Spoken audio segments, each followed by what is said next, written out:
Welcome to the clay kettle art. আজকে চলে এসেছি আবার একটা নতুন ভিডিও নিয়ে। আজকে ভাবলাম পুরনো আলমারির বোরিংনেসটা কাটানোর জন্য একটা কিছু আঁকা যাক। তো আলমারির কালারটা দেখে মনে হলো এর উপরে পদ্ম ফুল আঁকলে সেটা অনেক ভালো ফুটবে।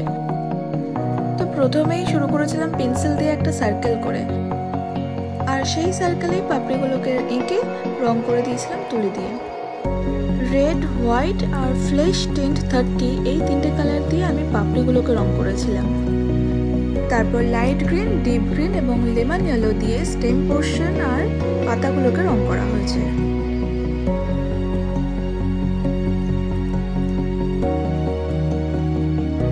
ফুলগুলো হয়ে যাওয়ার পরে জল বোঝাতে একটু হোয়াইট ইউজ করেছি।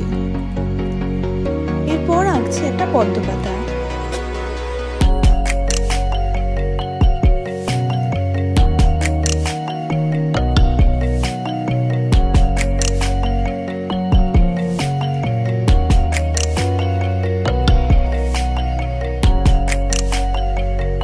পদ্মের পাতার নিচের দিকটা একটুখানি ছায়া বোঝানোর জন্য ব্ল্যাক ইউজ করেছি।